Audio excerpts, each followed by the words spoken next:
escucha bien? ¿Sí? Bueno, lo primero, felicidades a la Administración y a la organización, porque normalmente los primeros días de evento, ¿no?, en este tipo de organizaciones se suele asistir menos, ¿no? Entonces, felicidades y gracias por venir todos. Yo os vengo a hablar un poquito del tema y a colación un poco con lo que comentaba María Sánchez, la subdirectora general de Servicios TIC. Esta es una parte más del frontend, ¿no? Esa parte donde cómo acercamos las aplicaciones y los servicios a la ciudadanía, pero qué hay detrás de todo esto, ¿no? Qué retos, qué beneficios y qué usos podemos encontrar en la nube pública. Muy rápidamente, para los que no conozcáis a Yesa somos una compañía que hemos crecido en los últimos años de manera orgánica y de manera adquisicional muy rápido. Estamos en el top 5 de servicios, desde el punto de vista de ingeniería, en el top 50. Tenemos más de 800 millones consolidados de negocio y más de 14.000 profesionales en 23 países. A partir de aquí, uno de los datos para mí importantes es que en los últimos años el famoso estudio de proveedores de Wildland Research, ¿vale?, que se organiza de manera independiente, nos posiciona dentro de los mejores servicios TIC dentro de España, consolidando en 2023 en el top 1 y en 2024 con un nivel de satisfacción top del 90% en la parte de contratación de 5 millones de euros. Me vais a perdonar, pero me ha tocado la semana de la gripe y estoy un poco cogido.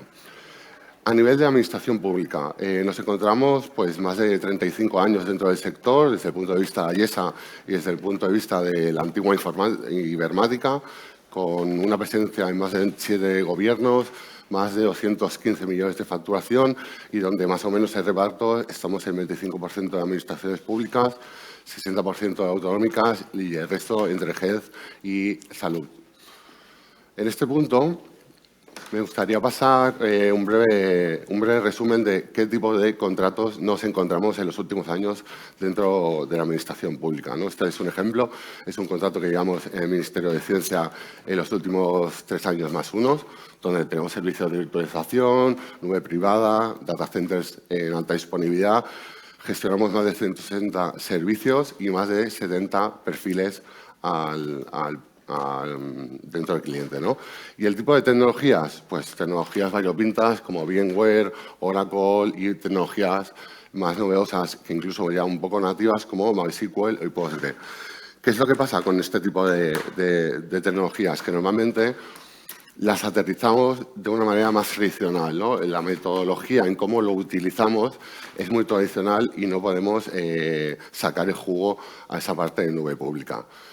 ¿Qué nos encontramos? Nos encontramos una serie de retos, ¿vale?, dentro de la administración, que empezamos por una brecha digital, un tema de talento y un tema de knowledge, ¿vale? Después de una creciente demanda de los usuarios, una necesidad siempre de reducir esa parte de costes, que los sistemas siempre están interoperabilizados y una creciente amenaza de toda la parte de seguridad. ¿Qué beneficios encontramos con esta parte? ¿Me vais a permitir? Voy a coger un poquito de agua, ¿eh? Disculpadme.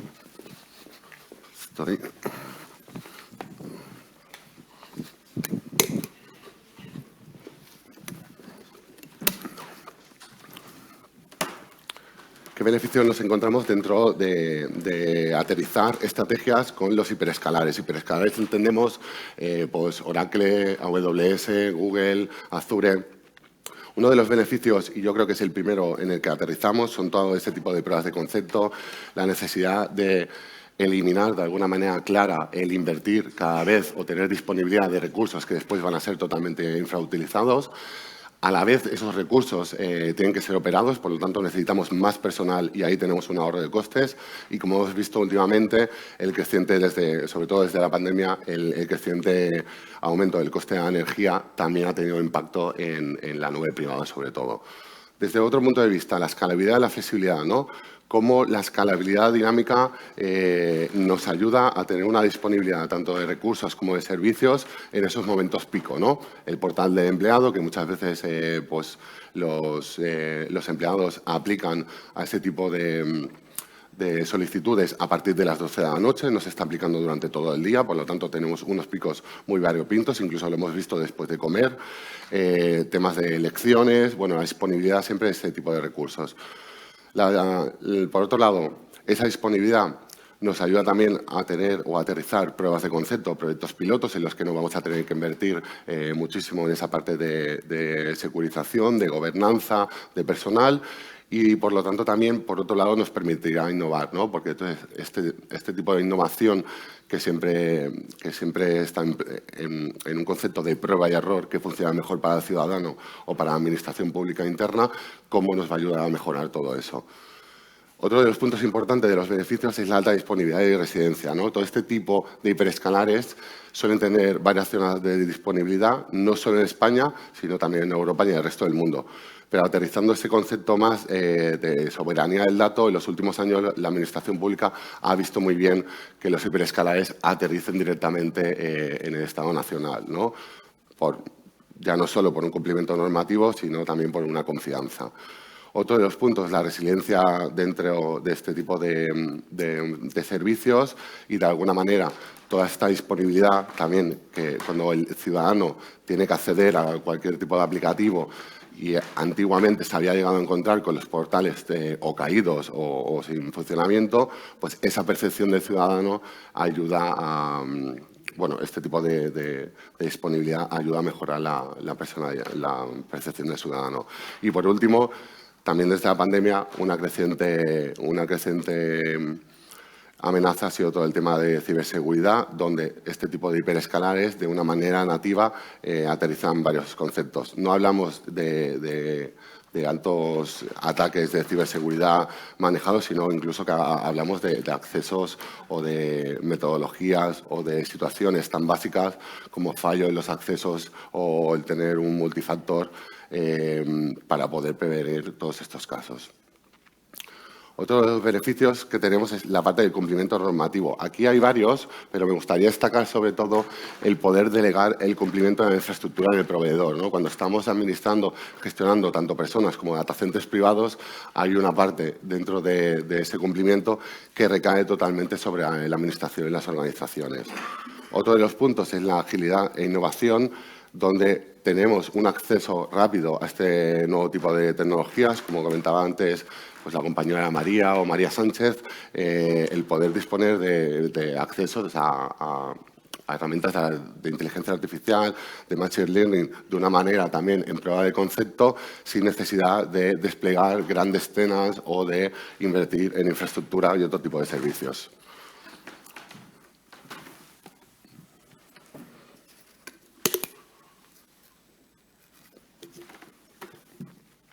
Por otro lado, el acceso a las actualizaciones automáticas. Este tipo de hiperescalares tienen muchísimas personas trabajando alrededor del mundo. Tiene también centros de excelencia donde cada uno de los servicios y de las normativas las aterrizan en una constante evolución y control, y eso nos lleva pues, el tener acceso a últimas versiones, el confiar en que dichas versiones, por ejemplo, si hay un cambio en Kubernetes y hay una problemática dentro de la gestión de los pods, que no tenemos, nuestros equipos no se pueden hacer cargo de una actualización momentánea, pues de una manera automática podemos obtener todo ello, ¿no?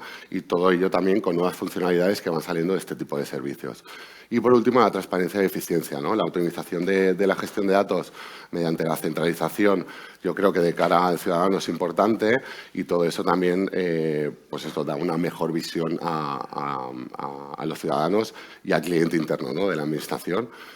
Y todos estos beneficios que hemos estado viendo en Ayesa en los últimos años y que los hemos intentado ir aterrizando poco a poco, pues ahora diréis, oye, pero ¿esto realmente en qué se traslada, ¿no? Todos estos conceptos.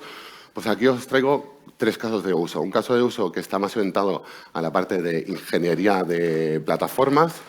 Un caso de uso más orientado a Financial Operation, a esa gestión del coste, del gasto y de la previsión dentro del mundo de la nube pública. Y un último caso de SecOps, de cómo ayuda una gestión integral end-to-end de manera nativa a aterrizar mucho cumplimiento y mucho gobierno normativo sin necesidad de pues, aterrizar varias aplicaciones de terceros. En el primer caso, esto sería un bypass dentro de la gestión de la administración, de la Universidad Abierta de Barcelona, ¿vale? Tenían un caso en un proyecto de larga duración que básicamente es pasar de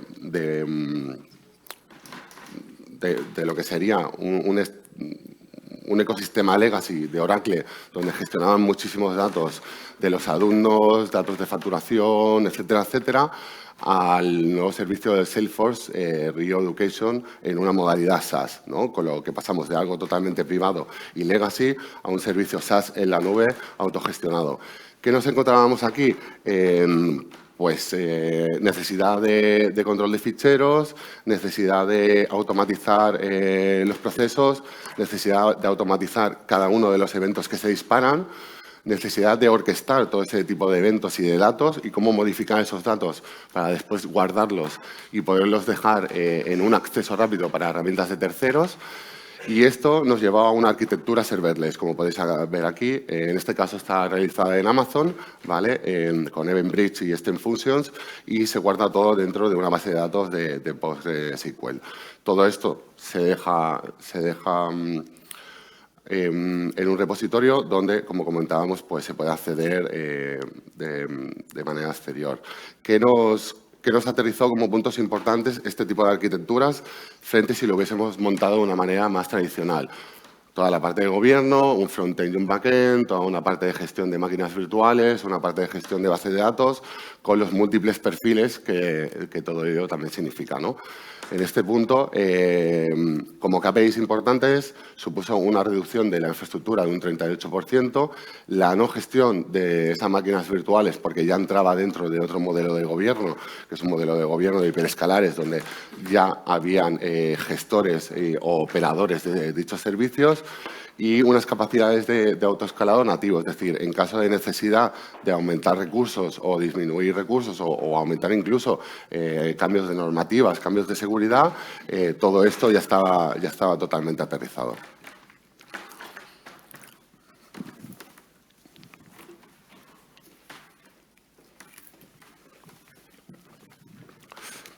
El siguiente caso de uso sería cómo la gestión financiera de las operaciones en la nube en los últimos años ha dado mucho miedo, ¿no? Es decir, el poder tener acceso o que los equipos técnicos tengan acceso simplemente con un clic a poder desplegar máquinas, a tener acceso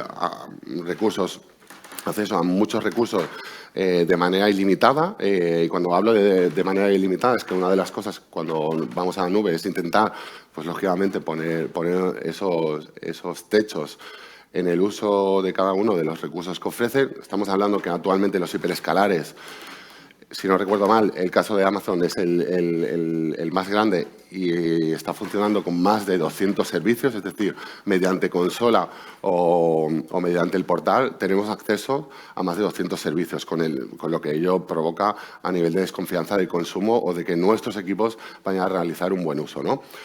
En este punto os aterrizo 4 casos muy simples, ¿no? El error de los autoescalados. Cuando tenemos publicadas webs dando servicio al ciudadano, como comentaba antes María Sánchez, ese ciudadano 360 que pueda acceder, a lo mejor esto nos supone el tener 15, 20 o 30 páginas web con una necesidad de autoescalado, ya sea horizontal o vertical, e inmediata, ¿no? Ese tipo de techos hay que controlarlos muy bien y simplemente con este tipo de acciones, o sea, simplemente con taguear correctamente este tipo de aplicativos, podemos, en este caso, tuvimos una reducción de entre 10 el consumo diario, lo que supone, es un cliente internacional, lo que supuso casi 30.000 euros anuales. En el segundo caso, el no control de los procesos. Todo ese tipo de procesos incontrolados o esos procesos duplicados que nos podemos encontrar, por ejemplo, el tema de copias de backup para disaster recovery, ¿no? Muchas veces dentro del modelo de gobierno hay departamentos que ya se encargan de ese cumplimiento normativo para realizar un disaster recovery y todo lo demás, y muchas veces los procesos se duplican. Pues en este caso lo que encontramos en AWS era que en caso de antidesastres pues estábamos consumiendo una media de 153 euros día por cada backup que se realizaba extra y duplicado, ¿no? Aquí tenemos también un gran ahorro. Otro de los puntos importantes sería el control del uso del consumo de los recursos. Si sabemos, todos tenemos un roadmap de proyectos y sabemos que ese roadmap pues, va a tener un incremento a nivel pues, de bases de datos o a nivel de orquestación de contenedores, cualquier tipo de actuación dentro de este consumo de recursos, tiene bueno, una serie de deadlines que se van a ir cubriendo y que podemos predecir. Si vamos a predecir todo esto, otra de las estrategias que se aterrizan es la parte de reservas distancia. Incluso en el mundo de los hiperescalares también existen empresas de tercero que hacen brokering de todo el tema de reserva de distancias o incluso de recursos externos. Y como punto 4, toda la parte del forecasting, ¿vale? Si tenemos una capacidad predictiva de lo que vamos a consumir, que está muy atado al caso anterior, pero tenemos una capacidad no predictiva que es toda esa parte de autoescalados. En este caso, nosotros siempre aconsejamos también llegar a acuerdos, lo que conocemos históricamente como Global Agreements con los proveedores, y poder pues hacer acuerdos a 1, 2, 3 años o acuerdo incluso de un único recurso, ¿no? En el caso de Amazon, pues por ejemplo, si yo tengo una CDN o en el caso de Azure y sé que voy a hacer un consumo de 2.000 o 5.000 euros al mes, puedo llegar a un acuerdo con el proveedor y tener un ahorro de costes en este punto.